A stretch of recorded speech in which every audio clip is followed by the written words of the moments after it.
Bueno, vamos a ir buscando, hermanos, la palabra del Señor en Marcos capítulo 6, versículos 7 al 13, que es donde vamos a estar basando nuestra exposición en esta tarde. Marcos capítulo 6, versículos 7 al 13, continuamos con nuestra exposición de este Evangelio de Marcos. Y hoy vamos a estar hablando específicamente acerca de la comisión del reino. La comisión del reino. Hemos hablado mucho de diferentes aspectos del reino de Dios una vez Cristo entra a la escena. Pero yo quiero que hablemos hoy acerca de la comisión del reino, específicamente en la vida de estos discípulos que el Señor había llamado personalmente. Así que vamos a leer la palabra del Señor, hermano, y nuevamente presentamos nuestra vida, presento mi vida, porque esto es un ejercicio espiritual y yo necesito que el Señor obra en mi vida para poder comunicar su palabra a ustedes. Dice así la palabra del Señor ahí en Marcos 6, versículos 7 al 13. Después llamó a los 12 y comenzó a enviarlos de dos en dos y les dio autoridad sobre los espíritus inmundos. Y les mandó que no llevasen nada para el camino, sino solamente bordón, ni alforja, ni pan, ni dinero en el cinto, sino que calzasen sandalias y no vistiesen dos túnicas. Y les dijo: donde quiera que entréis en una casa, posad en ella hasta que salgáis de aquel lugar. Y si en algún lugar no os recibieren ni os oyeren, salid de allí y sacudid el polvo que está debajo de vuestros pies para testimonio a ellos.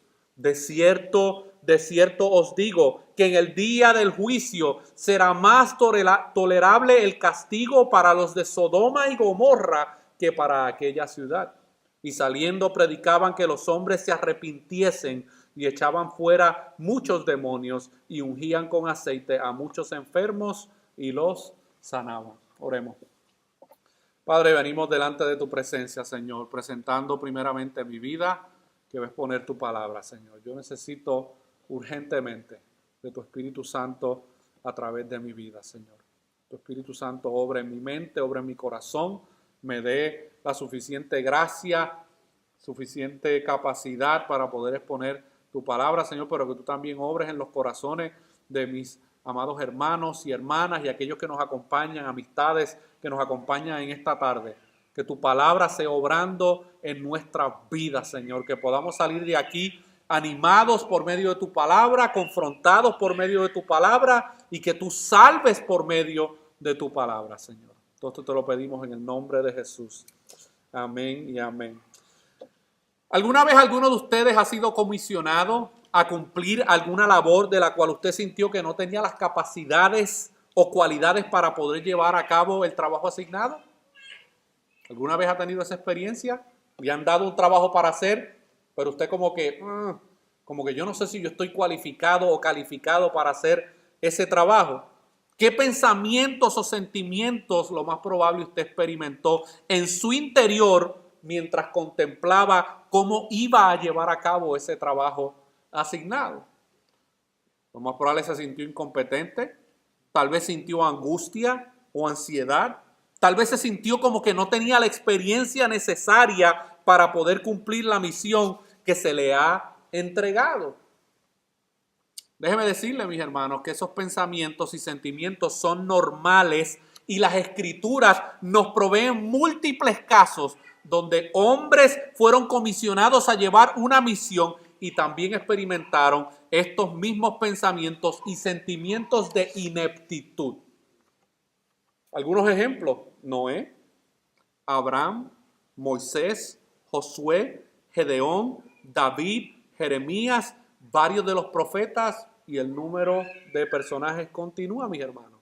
Así que esta realidad de sentirse a lo mejor no apto o capacitado para hacer un trabajo es normal en la vida de aquellas personas que Dios llamó y comisionó específicamente para hacer una labor.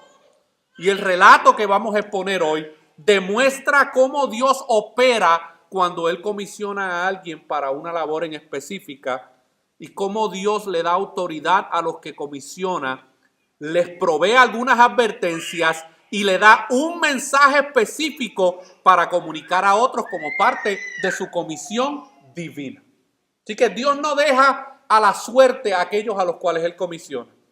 Él no llama a las personas y luego dice, bueno, pues ahí te dejo, resuélvete, búscatelas, ingéniatelas. No, mis hermanos, todas las personas que Dios llamó de una manera u otra a través de la comisión, también le dio la capacidad para poder llevar a cabo esa misión.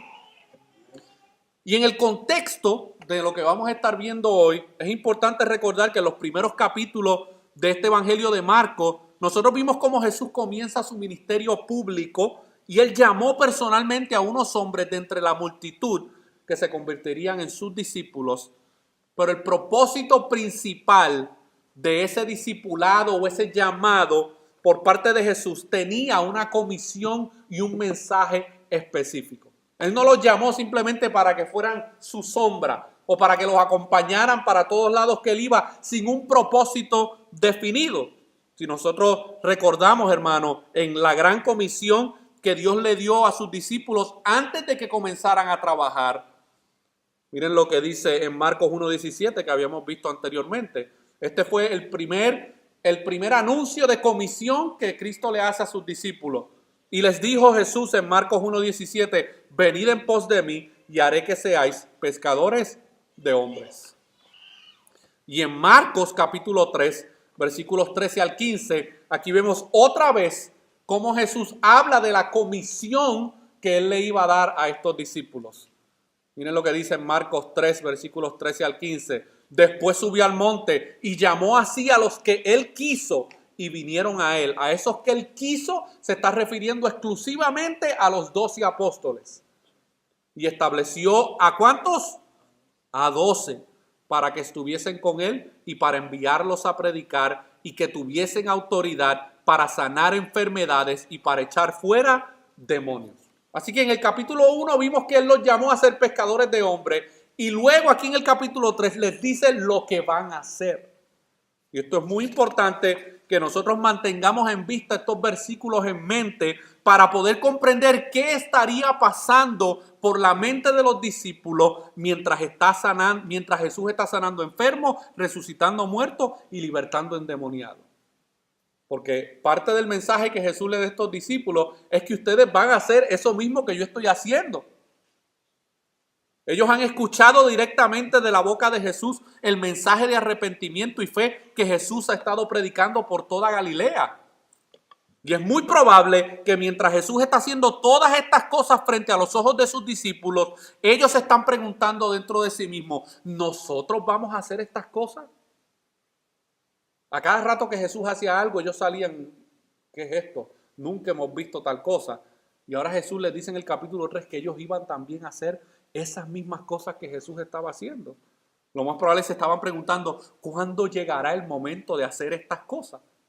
Porque lo más probable entre algunos de ellos, lo más probable lo sensacional y lo extraordinario y lo sobrenatural le llamaba la atención. Y estaban esperando, bueno, Él dijo que nos va a hacer pescadores de hombres y después dijo que nos va a dar autoridad para hacer resucitar muertos, libertar endemoniados y sanar enfermos. ¿Cuándo va a llegar ese momento? Pues el tiempo ha llegado, mis hermanos, y el tiempo llegó. Y el plan soberano de Dios en la vida de estos hombres está a punto de comenzar y Jesús está listo para comisionar a estos hombres a continuar con la misión del reino. Y es ahí donde llegamos a este relato de Marcos capítulo 6, versículos 7 al 13, donde nos describe de una manera muy gráfica la comisión y el mensaje que Jesús le dio a estos discípulos para llevar a cabo. Y lo primero que nosotros debemos entender de esta comisión del reino es que la comisión del reino involucra a otros y contiene una autoridad divina. Y eso lo vemos ahí en el versículo 7, cuando Él llama a estos hombres, dice, después llamó a los 12 y comenzó a enviarlos como de 2 en 2 y les dio autoridad sobre los espíritus inmundos. Así que lo primero que vemos en este versículo 7 es que la comisión del reino es un trabajo que se lleva a cabo con el apoyo de otros y con el testimonio de otros. Si se fija, Jesús no los envió de uno en uno. Jesús no los envió solos. Jesús los envió de 2 en 2. En la comisión del reino no hay espacio para los llaneros solitarios o para el individualismo. No lo hay, mis hermanos. Hay muchas personas que quieren ser comisionados por Dios, pero ellos quieren ser independientes y no quieren trabajar con nadie y con nada. Y en el reino, mis hermanos, nosotros vemos de acuerdo a estos versículos, específicamente el versículo 7, que cuando Jesús comisionó a sus apóstoles, los comisionó de dos en dos. No los comisionó para que se fueran solos, hicieran su propia estrategia, su propio plan. No, había una intención en enviarlos de dos en dos. Y lo interesante de esto, mis hermanos, es que Jesús está aquí siguiendo un patrón bíblico que ya se había establecido en la ley. La comisión del reino es un asunto que tiene implicaciones y consecuencias eternas sobre la vida de las personas y Jesús está muy consciente de esa realidad. De hecho, la fiabilidad del testimonio en la tradición bíblica requería de al menos dos testigos. Y si usted me acompaña a Deuteronomio capítulo 19, 15, nosotros vemos que Jesús está siguiendo un patrón muy importante en cualquier testimonio que se haya de dar públicamente. Cuando usted está en una corte y están acusando a alguien, ¿verdad que muchas veces las evidencias o el testimonio de una sola persona no es considerado como como fiable? ¿Verdad que no? Por lo general se necesita de dos o más testigos para poder, ¿verdad?, determinar si esto es verdad o esto es falso. Bueno, Jesús, hermano, está siguiendo aquí una tradición bíblica muy conocida que era el elemento de los dos o tres testigos. Por eso es que Él los comisiona de dos en dos, para que de dos en dos vayan a predicar el evangelio. Y mientras uno predica, el otro está ahí de testigo y está confirmando el trabajo que se está haciendo. Para que luego alguien no pueda decir, no, pero es que a mí él no me predicó el evangelio. Aquí yo tengo a Pedro de testigo. Aquí yo tengo a Andrés de testigo. Aquí yo tengo a Felipe de testigo que se te predicó el evangelio.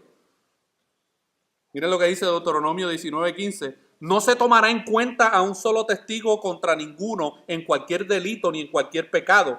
En relación con cualquier ofensa cometida, solo por el testimonio de dos o tres testigos se mantendrá la acusación. Así que cuando nosotros vemos este relato de Jesús enviando a los discípulos de dos en dos, hermanos, esto era una bendición para el que estaba escuchando el mensaje que ellos iban a predicar, pero también era una señal de juicio, porque había otra persona que podía testificar de que esta persona escuchó el evangelio y lo rechazó.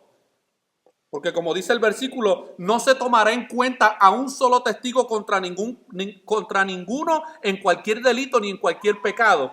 Y cuando las personas son expuestas al mensaje del evangelio y los rechazan, están cometiendo el pecado de la incredulidad y del rechazo del mensaje del evangelio, mis hermanos.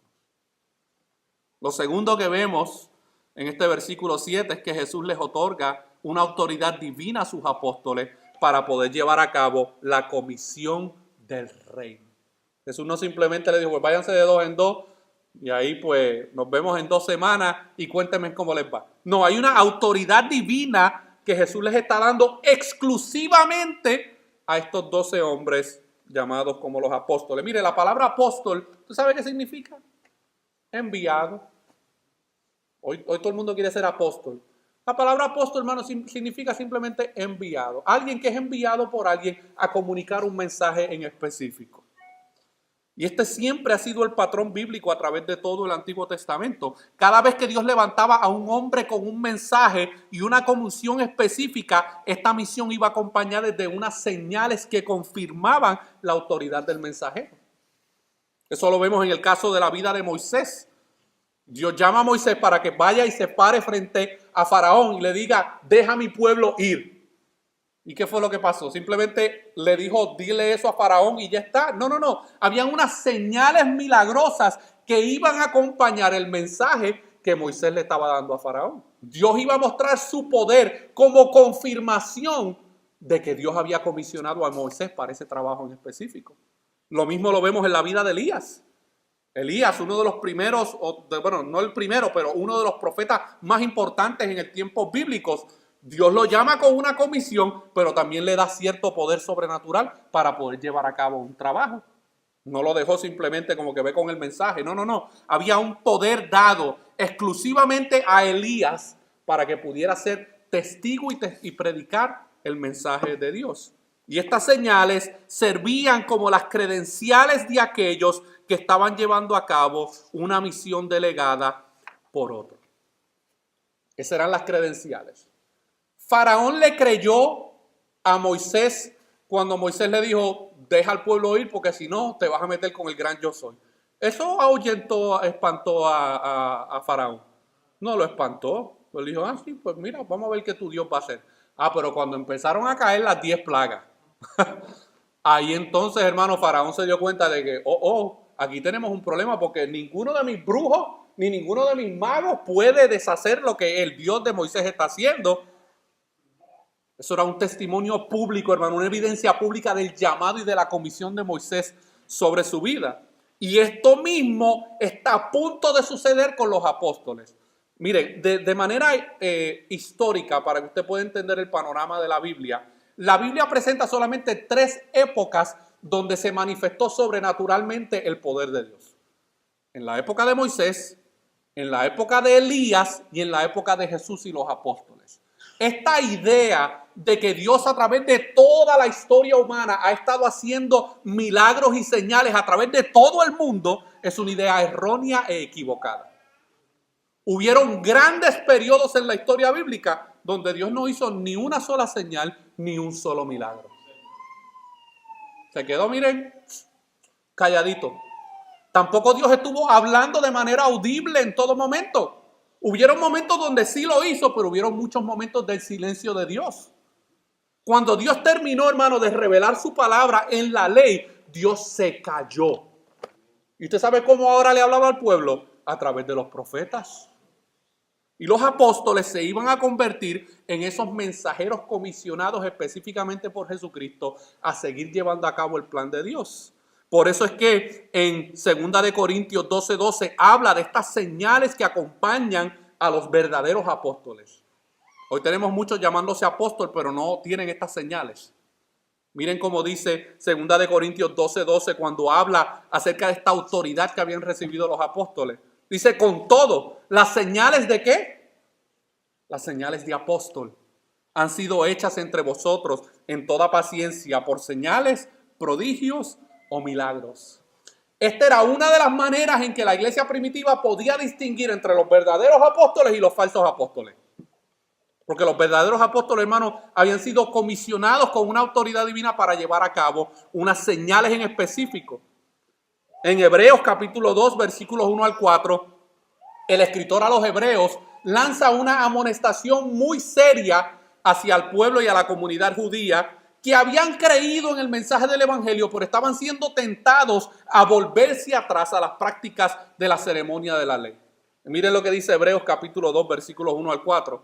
Por tanto, es necesario que con más diligencia atendamos a las cosas que hemos oído. ¿Qué cosas habían escuchado ellos?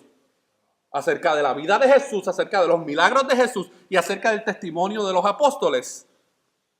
Porque, dice, por tanto es necesario que con más diligencia atendamos a las cosas que hemos oído, no sea que nos deslicemos. Porque si la palabra dicha por medio de los ángeles fue firme y toda transgresión y desobediencia recibió justa retribución, ¿cómo escaparemos nosotros si descuidamos una salvación tan grande?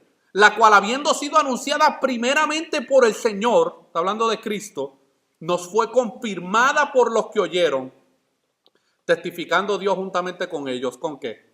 Con señales y prodigios y diversos milagros y repartimientos del Espíritu Santo según su voluntad. Así que de la misma forma en que los milagros hechos por la mano de Jesús servían como sus credenciales de haber sido comisionados por el Padre y también servían como señal de juicio sobre los incrédulos que viendo no oyeron ni creyeron. De esta misma forma, las señales hechas por mano de los apóstoles servían como credenciales otorgadas por Jesús y servían como señal de juicio sobre aquellos que no creyeron en su predicación. Esto es serio, mis hermanos. Ya nosotros hemos visto cómo Jesús predicó el evangelio y mostró que él era el ungido enviado por el Padre. Las multitudes fueron testigos del poder de Dios y aún así, ¿qué hicieron? No creyeron.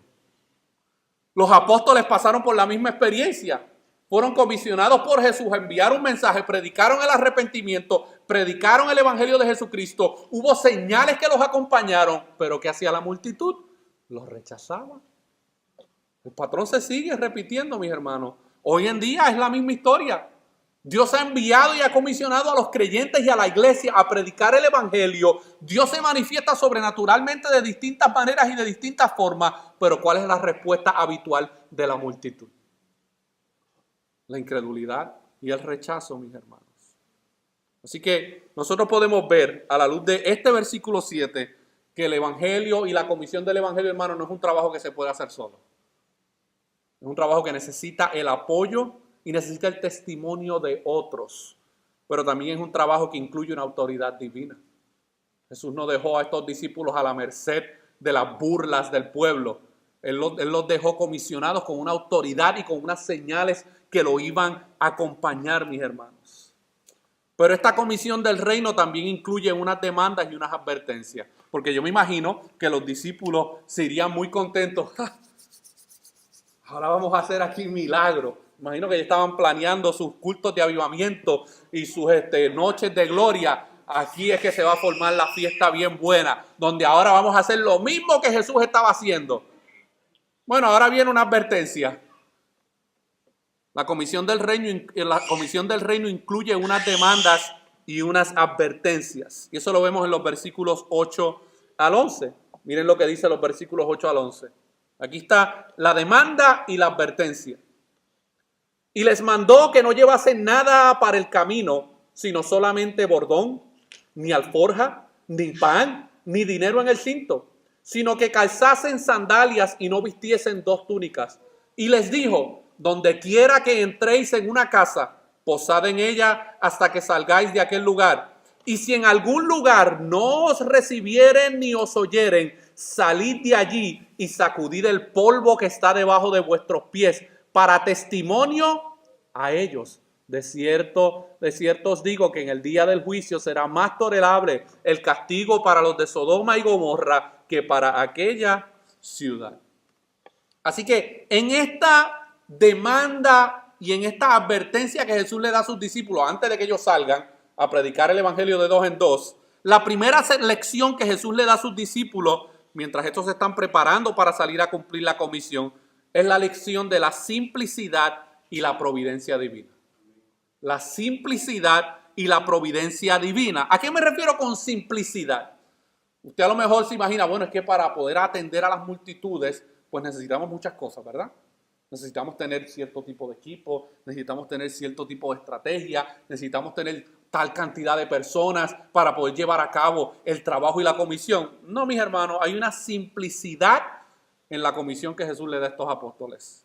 Y eso lo vemos ahí al principio del versículo 8, porque ¿cuál fue el equipo de trabajo que Jesús le dijo y le dio a estos discípulos?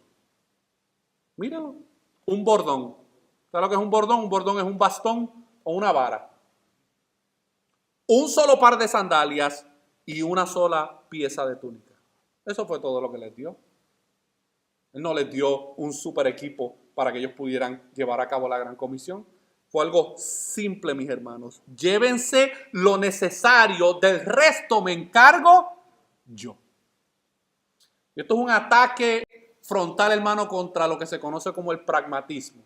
Hay muchas personas que piensan que necesitan de muchas cosas para poder llevar a cabo la comisión del reino de Dios. Y no, mis hermanos. El instrumento que Dios le ha dado a un predicador es bien sencillo. Es su palabra. Más nada, mis hermanos. Es su palabra. No necesita de músicos, aunque no estamos en contra de ellos. No necesita de danzores, aunque tampoco estamos en contra de ellos. No necesita de gente haciendo piruetas, no necesita de luces de colores, no necesita de ninguna de esas cosas. Necesita solamente la palabra de Dios para poder llevar a cabo el trabajo. Y Dios utiliza esas pocas cosas a los ojos de los hombres para poder llevar a cabo la gran comisión, mis hermanos. Así que no te dejes intimidar porque a lo mejor piensas, yo no tengo mucho para poder llevar a cabo la gran comisión. Lo único que tú necesitas y yo necesito como creyente para poder llevar a cabo la gran comisión que Dios nos ha dado es su palabra. Warren Wiersbe comenta acerca de esta realidad y de esta simplicidad y de la providencia divina. Y él dice, Jesús les dijo que llevaran pocas posesiones y que no salieran a comprar equipo especial para sus viajes. Si usted lee el pasaje paralelo de Mateo capítulo 10, usted se va a dar cuenta que Jesús le dijo, no se vayan a comprar un montón de cosas para llevar a cabo este trabajo. No debían sobrecargarse con equipo adicional. Jesús quería que tuvieran suficientes provisiones, pero no al punto de dejar de vivir por fe. Definitivamente no debían mendigar ni comida ni dinero. En este viaje no llevarían nada más que lo absolutamente necesario. ¿Por qué? Surge una pregunta. Pero ven acá, si Jesús los va a enviar de dos en dos a que vayan por las ciudades a predicar el evangelio del reino, como que es un poco egoísta el que Jesús le diga simplemente váyanse con un bastón, váyanse con solamente un par de sandalias y váyanse con una sola pieza de túnica. Si se fija, no le dijo que metieran comida en la túnica, ni en la alforja. La alforja era como un tipo de bolso hecho de a veces de piel, donde ahí echaban comida. Él le dice que no se lleven ninguna de esas cosas y surge una pregunta, ¿por qué? ¿Por qué Jesús le dice a ellos que no se lleven nada? Hermanos, porque Dios proveería. Los discípulos, ahora también apóstoles, debían depositar su confianza enteramente en Él. Y nosotros nos debemos también hacer esa pregunta, hermano, ¿por qué Jesús nos llama a una comisión y cuál es nuestra respuesta? ¿Confiamos en que Él ha de suplir nuestras necesidades para poder llevar a cabo esa gran comisión? ¿O respondemos también con incredulidad? A esto se puede añadir lo que Mateo afirma en el pasaje paralelo de este relato en Mateo capítulo 10. No lo vamos a buscar ahora por asuntos de tiempo, pero en el pasaje paralelo de este pasaje de Marcos 6, en Mateo 10, da una razón el por qué Jesús los envió con pocas provisiones.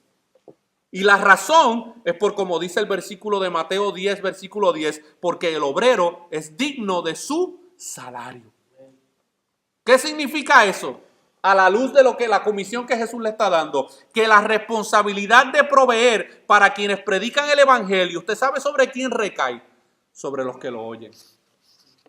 Por eso era que Jesús les dijo, donde quiera que entréis en una casa, posad en ella hasta que salgáis de aquel lugar. Y si en algún lugar no os recibiesen ni os oyeren, salid de aquí y sacudid el polvo que está debajo de vuestros pies. Dios iba a utilizar a las personas que iban a recibir a los apóstoles en sus hogares para suplir sus necesidades, para suplir su alimento.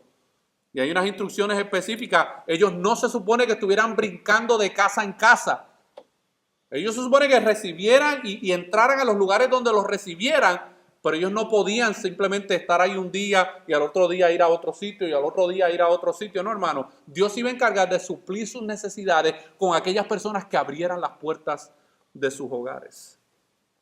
En la providencia de Dios, Él proveería para las necesidades de sus comisionados a través de la generosidad de otros. Y esta ha sido la realidad de todas las misiones a través de toda la historia de la iglesia. Dios ha utilizado la generosidad de otros para poder seguir llevando a cabo el trabajo del evangelio, mis hermanos. Dios ha sustentado a los pastores, a los predicadores, a los evangelistas, a los misioneros a través de la generosidad de otros. Y esta no era la excepción. Dios iba a utilizar la generosidad de gente en estas ciudades para poder suplir las necesidades de sus mensajeros. Hay un ejemplo muy maravilloso de esto, hermano, y es que este ha sido el patrón y el modo de operar de Dios a través de la historia de la iglesia, y eso lo podemos ver en el ejemplo de Jorge Müller. ¿Cuántos han tenido la oportunidad de leer la biografía de Jorge Müller? George Müller. ¿Nadie? ¿Ok? Jorge Müller fue un evangelista inglés del siglo XIX y en su misión, escuche bien, cuidó a 10.024 huérfanos durante toda su vida. En el siglo XIX, estamos hablando de los 1800, mis hermanos, y brindó oportunidades educativas para los huérfanos hasta el punto de que algunos en Inglaterra lo acusaron de elevar a los pobres por encima de su posición natural. En otras palabras, la educación que Jorge Müller le estaba dando a los niños huérfanos sobrepasaba la educación que estaban recibiendo los niños comunes en Inglaterra. La comisión que Dios le dio, hermano, a este hombre fue poderosa y Dios suplió en todo momento sus necesidades. estableció 117 escuelas que ofrecían educación cristiana a más de 120,000 niños en Inglaterra. Un hombre, hermanos, comisionado por Dios a un trabajo en específico, Dios le dio la autoridad para llevar a cabo este trabajo, no con señales ni con cosas sobrenaturales, pero el respaldo de Dios estaba en su vida y eso lo vemos a través de los resultados que se vieron en su vida. Hay un comentarista que habla acerca de Jorge Müller y habla acerca del éxito, ¿verdad? Si se puede decir así, de su ministerio. Dice, Jorge Müller atribuyó el buen éxito del orfanato y de su trabajo, incluso las casas y su ministerio en general, a su humilde esfuerzo, escuche bien, de hacer la obra de Dios al modo de Dios, buscándole solamente a Él para que Él fuera su guía y su apoyo. Jorge Müller probó que hay poder en Dios y el que se aprovecha a través de la fe y la confianza en la providencia de Dios. Y él culmina diciendo, Jorge Müller pudo decir al final de su vida que ni siquiera una vez había pedido dinero a otra persona, ni públicamente ni privadamente para la obra del ministerio. Solamente oraba, salía a cumplir su misión y Dios siempre suplió sus necesidades. Él no hizo recaudación de fondos, hermano. Y si usted, y yo solamente le estoy dando un pedacito, pero si usted lee toda la historia, mis hermanos, pasaron momentos de necesidad. No quiero pintarle aquí el cuadro de que cada vez que Jorge Müller oró, a los 5 minutos ya tenía su respuesta contestada. No. Hubieron días que tuvieron que pasar 3 y 4 y una semana completa de oración con su equipo de trabajo, pero confiando en que Dios iba a proveer las necesidades de su pueblo, mis hermanos. Y Dios se encargó de suplir las necesidades de estos discípulos. La segunda lección que Jesús quería que los comisionados supieran era que en el camino del cumplimiento de la misión van a pasar 2 cosas. Es que van a encontrar hospitabilidad, pero también van a encontrar hostilidad. Van a encontrar amigos como van a encontrar enemigos. Los discípulos necesitaban, hermanos, tener expectativas reales acerca del cumplimiento de su misión. Llegar a pensar que las multitudes siempre responderán positivamente al mensaje del Evangelio es pecar de ingenuidad. Si usted piensa que usted le va a compartir el Evangelio a sus amistades, a sus compañeros de trabajo, a su familia, y que todo el mundo va a abrir las puertas de su hogar, usted está pecando de ingenuo. Porque el Evangelio produce 2 cosas. O produce que la gente sea amigable ante el mensaje, o produce que la gente sea hostil al mensaje. Por eso es que Jesús le dice ahí en el versículo 11, y si en algún lugar no os recibieren ni os oyeren, salid de allí.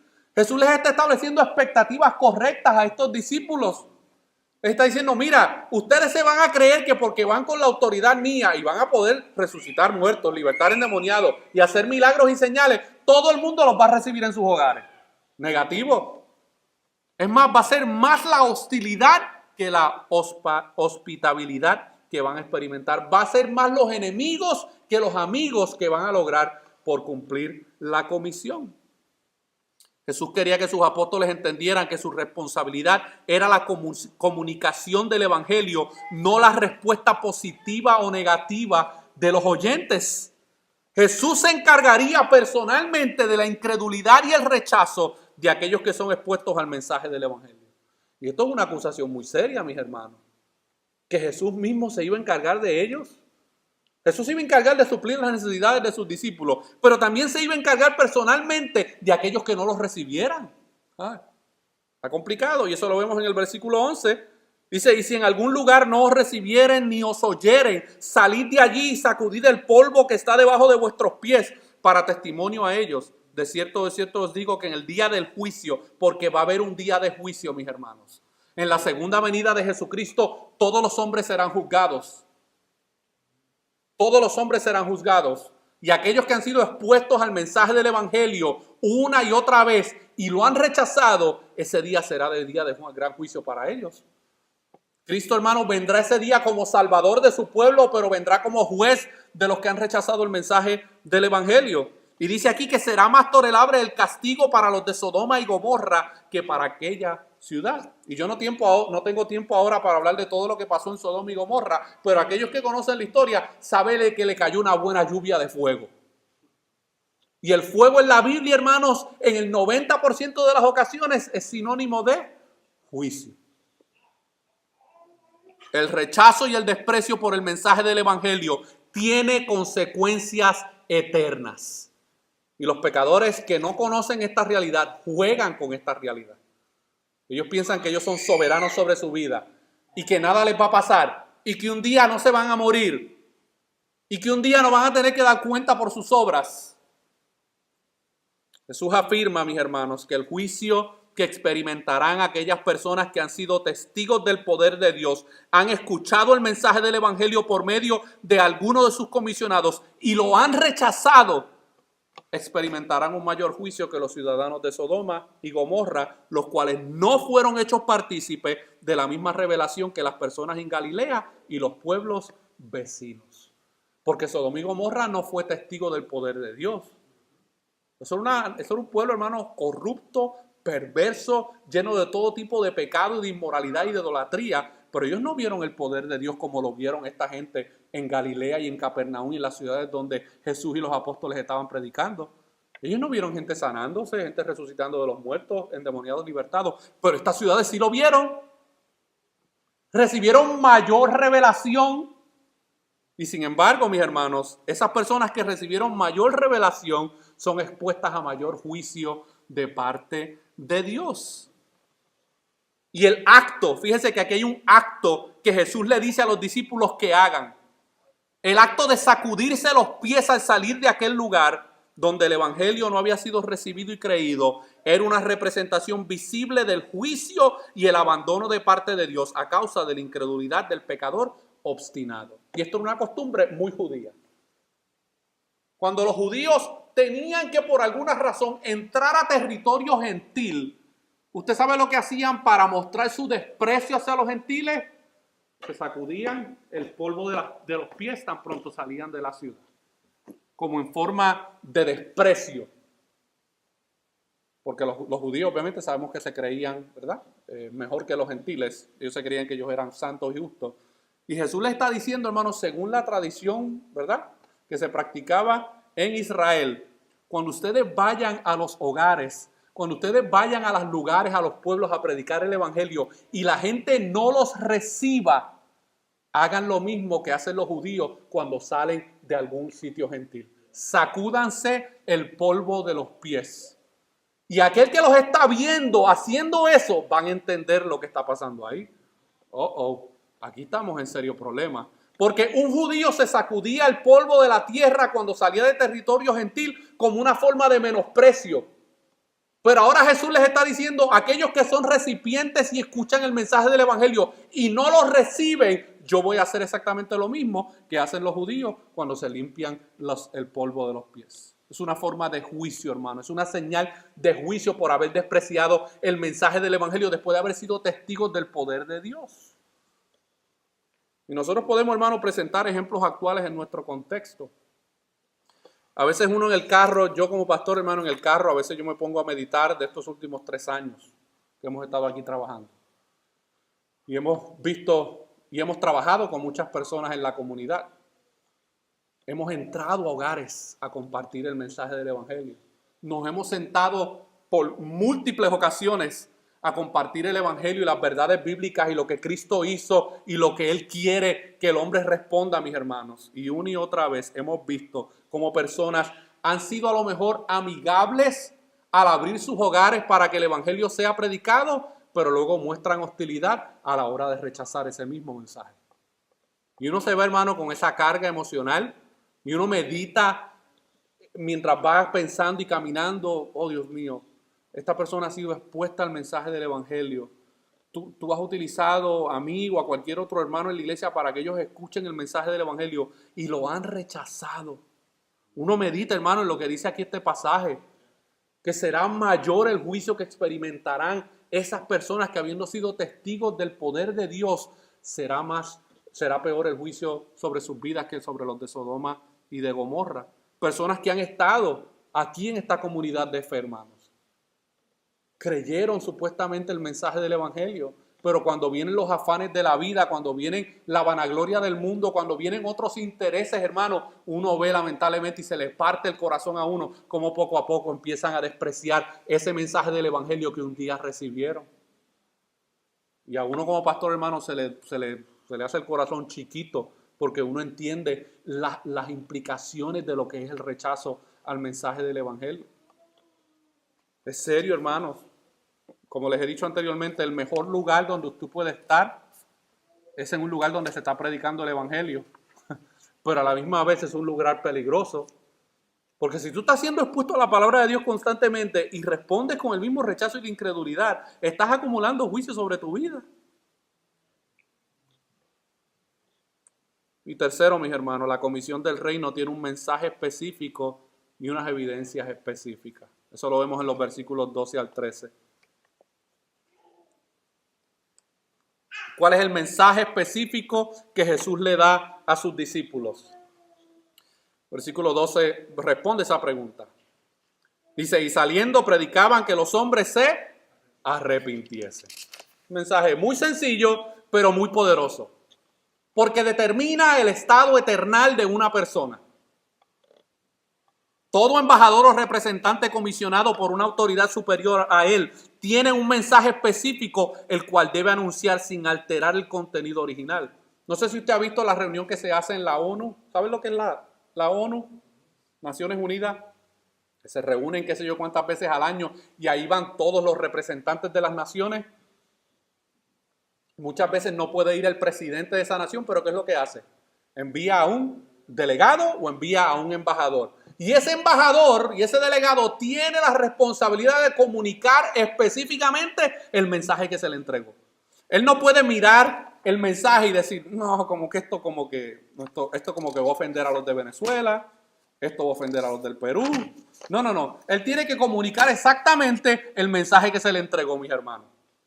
Así la gente, no sé si ha visto esas reuniones de la ONU que tienen unos audífonos, ¿verdad? Porque si están hablando en español, los que no hablan español tienen esos audífonos para poder entender porque hay traductores. Bueno, ¿usted sabe lo que hacen los delegados cuando no están interesados en el mensaje que ese representante está comunicando? Yo los he visto, se quitan los audífonos. No les importa el mensaje que se está comunicando. Hay un mensaje específico que Jesús le da a sus discípulos. No era un mensaje de cómo elevar su autoestima o cómo ser un mejor esposo o esposa, porque eso es moralismo. Eso es bueno, pero eso no es el mensaje del evangelio. Hay buenos esposos y buenas esposas que están ardiendo en las llamas del infierno hoy en día. Tampoco era un mensaje de confesión positiva o de pensamiento positivo. Era un mensaje muy sencillo, mis hermanos. El mensaje que los discípulos fueron comisionados a predicar era el mismo mensaje que salió de la boca de Juan el Bautista y que salió de la boca de Jesús. Y ese era el mensaje del arrepentimiento. Thomas Watson define el arrepentimiento de la siguiente forma. Porque miren, hay una diferencia entre arrepentimiento bíblico y remordimiento. Casi todos los seres humanos, tanto creyentes como no creyentes, cuando pecan, les da remordimiento. Pero eso no es arrepentimiento. El tú saber, lo hice mal, eso no es suficiente, eso no es arrepentimiento. Thomas Watson define el arrepentimiento de la siguiente manera. El arrepentimiento es una gracia del Espíritu de Dios en donde el pecador es humillado en su interior y es visiblemente reformado por completo.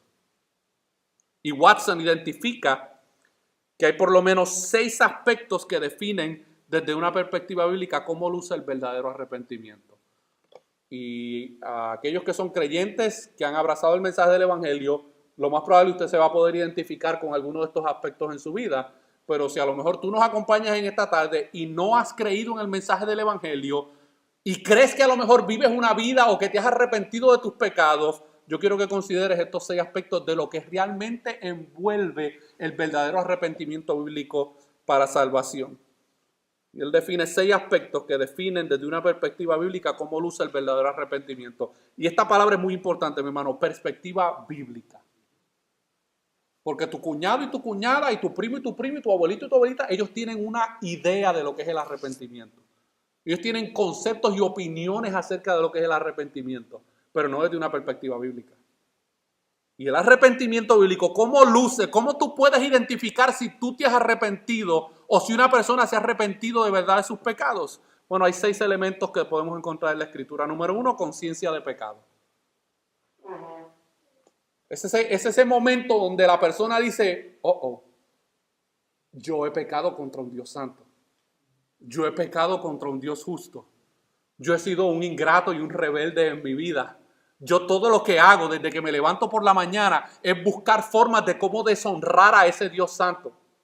Tiene que haber una conciencia de pecado. La persona tiene que reconocer que es un pecador. Por eso a mí me hierve la sangre, mis hermanos, pero con odio jarocho, como dicen allá en México, cuando predicadores que no predican acerca de la realidad del pecado, después se atreven a invitar a las personas a que acepten a Jesucristo. ¿Para qué? Si no les hablaste de su verdadera condición, ¿para qué necesitan un Salvador si ellos no se ven a sí mismos como pecadores? Número 2, necesitan experimentar dolor por el pecado. Y dolor por el pecado no es culpa de pecado. Es ese sentimiento, mis hermanos, de que, a la verdad que las consecuencias de mi pecado me están doliendo en el corazón. A la verdad que esta vida loca que yo he llevado ha tenido consecuencias en mi vida y en mi mente y en mi corazón. Esa experiencia del dolor por el pecado. Es como cuando un familiar de uno se muere, hermano. Eso es un dolor indescriptible. Lo mismo sucede con el verdadero arrepentimiento. Hay un dolor profundo porque hemos pecado contra un Dios infinito. Número 3, tiene que haber confesión de pecado. De nada le sirve a una persona tener conciencia y dolor por el pecado si no confiesa su pecado, mis hermanos. Y nosotros como protestantes, hermanos, creemos que el único que tiene el derecho de escuchar nuestra confesión es Jesucristo, porque Él fue el único que murió por nosotros. Y es solamente a través de Él que el hombre puede experimentar perdón por sus pecados. Tiene que haber confesión de pecado. Tiene que haber vergüenza por el pecado. O sea, tú no puedes haber vivido una vida de adulterio, de fornicación, de robo, de hurto, de mentira, de engaño y seguir viviendo la vida como creyente sin avergonzarte de esa vida pasada. Se supone que eso produzca vergüenza en ti. No que todo el día vas a estar caminando así con tu cabeza baja. Yo soy el de los pecadores, yo soy el peor. No estoy hablando de eso, estoy hablando de esa realidad de que cuando miras hacia atrás, dices, oh Dios mío, ábrete tierra y por favor trágame. Tiene que haber vergüenza por el pecado, mis hermanos. Número 5, tiene que haber un odio hacia el pecado. Uno de los efectos del nuevo nacimiento en el corazón de una persona, cuando el Espíritu Santo regenera a alguien que está muerto, mis hermanos, es que pone nuevos deseos en él. Y ese pecado que antes amaba, ahora lo odia con todo su corazón. Lucha contra él, batalla contra él, pero experimenta un odio, una repugnancia, un desprecio hacia ese pecado que antes amaba y disfrutaba. Y como consecuencia de todo esto, hermano, el verdadero arrepentimiento significa un alejamiento visible del pecado y un regreso intenso hacia Dios. Estos son los elementos bíblicos que describen el arrepentimiento. Y este era el mensaje que Jesús quería que los discípulos predicaran. Este era el mensaje de arrepentimiento. Y déjeme decirle algo, Jesús comisionó directamente a los discípulos para que fueran a predicarle a la nación de Israel primeramente. ¿Y cuál era el problema de la nación de Israel? Que ellos se creían justos. Ellos se creían que porque tenían algún conocimiento de Dios en el pasado, eso los justificaba delante de Dios. Y Dios manda a hombres simples, comunes, menospreciados por la sociedad, a predicarle tanto a líderes religiosos de Israel como al pueblo en común, arrepiéntanse de sus pecados y crean en el mensaje del Evangelio, mis hermanos. Como resultado de la proclamación fiel de este mensaje de arrepentimiento y fe, Dios respaldó y autentificó la comisión de los apóstoles por medio de señales y prodigios de las cuales se les había hablado a sus discípulos que sucedería. Los discípulos lo más probable se animaron mucho, decir, wow, vamos a salir y vamos a libertar endemoniados, sanar enfermos y a resucitar muertos. Sí, pero Jesús le dice, sí, pero cuando vayan, este es el mensaje que van a predicar. Ay, Señor, pero es que ese mensaje como que no. Vamos a quedarnos mejor con nuestros milagritos y nuestras sanidades. Dejemos este tema del arrepentimiento tal vez para otra discusión. ¿Tú quieres que nosotros entremos a los hogares, que nos abran las puertas y le digamos a los que están ahí reunidos que se tienen que arrepentir de sus pecados y creer en el Evangelio? Exactamente eso es lo que yo creo que ustedes hagan. Pero es importante, hermano, notar el orden de la comisión. ¿Cuál es el orden? Primero es el mensaje de arrepentimiento y luego viene el acompañamiento de señales. Miren cómo dice el versículo 13, versículos 2 y 13. Y saliendo predicaban que los hombres se arrepintiesen. Y ahora está la consecuencia. Y echaban fuera muchos demonios y ungían con aceite a muchos enfermos y los sanaban. Siempre que el mensaje del evangelio es predicado, hermano, y el mensaje de arrepentimiento es predicado, el mensaje de arrepentimiento es predicado, suceden cosas. Y a lo mejor no somos testigos en todo momento de muertos resucitando, de ciegos siendo sanados y de paralíticos levantándose, pero hay una obra mayor y un milagro mayor que sucede cuando la predicación del evangelio es comunicada, y es que los muertos espiritualmente resucitan a nueva vida. Y todo predicador debe estar consciente que lo más importante y el orden de la comisión es el mensaje del arrepentimiento. Las señales no están garantizadas en todo momento. Gloria a Dios cuando vengan. Pero si no vienen, hemos cumplido la gran comisión de predicar el mensaje de arrepentimiento, mis hermanos. Yo quiero concluir. Para nosotros este relato de la comisión de los discípulos, mis hermanos, nos presenta el cuadro general de lo que realmente es esencial en el mensaje del evangelio. Este cuadro de la gran comisión dada a los discípulos y ahora a nosotros debe ser entendida a la luz de la gran comisión del Padre al comisionar a su Hijo al mundo para poder reconciliar a los hombres por medio de su sacrificio. Y yo quiero culminar, hermanos, con un cuadro general de la esencia del evangelio y de una gran comisión que es mucho mayor que la comisión que Jesús le dio a sus discípulos. Si usted entiende esto, usted ha entendido la esencia de lo que es el evangelio, mis hermanos. Esto se podría decir, está la gran comisión que Jesús le dio a sus discípulos. Bueno, hay una gran comisión mucho más grande que esa gran comisión. Y es la siguiente, mis hermanos. El Padre en la eternidad decretó el plan de redención a través de su Hijo. El Hijo aceptó la suprema comisión de encarnarse en forma de hombre para vivir la vida de obediencia perfecta que Adán y su descendencia no puede vivir. El Hijo fue ungido desde el cielo con el poder y la autoridad del Padre para poder llevar a cabo su ministerio aquí en la tierra y a través de las señales y prodigios confirmar así que Él era el Mesías prometido. Vemos cómo se asemeja la gran comisión que Jesús le dio a sus discípulos con la gran comisión que Jesús llevó a cabo. El Padre suplió todas las necesidades físicas y materiales que su Hijo tuvo aquí en la tierra. Cuando Jesús tuvo hambre, ¿qué fue lo que Dios hizo? Le envió un ángel que llevara comida, mi hermano. Cuando salió de la tentación del desierto y tuvo hambre, Dios le envió un ángel para que lo alimentara. Cuando estaba en el huerto de Getsemaní y tenía hambre, también Dios envió ángeles que le servían. Dios se encargó siempre de suplir las necesidades de su propio Hijo. El Hijo cumplió la comisión de predicar el mensaje específico del reino que le había sido dado por el Padre de llamar a los hombres al arrepentimiento. Y Jesús también experimentó la misma hostilidad, pero también en momentos dados experimentó hospitabilidad por parte de otros que lo recibieron.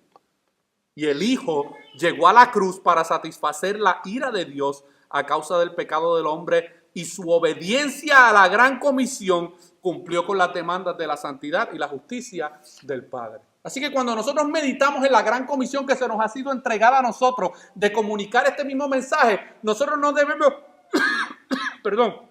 no debemos mirar simplemente a la vida de los discípulos. Está bueno que los veamos, pero nosotros debemos mirar hacia la gran comisión que Jesús cumplió y llevó a cabo. Él es nuestro mayor ejemplo, mis hermanos. Y para aplicar todas estas verdades, hermanos, de una manera personal en nuestras vidas, nosotros como creyentes hemos recibido una comisión bastante similar a la de los apóstoles del Nuevo Testamento. El Evangelio de Jesucristo ha llegado a nuestras vidas, ha transformado nuestras vidas, y ahora Jesús nos ha comisionado a predicar este mismo mensaje de arrepentimiento y fe para salvación.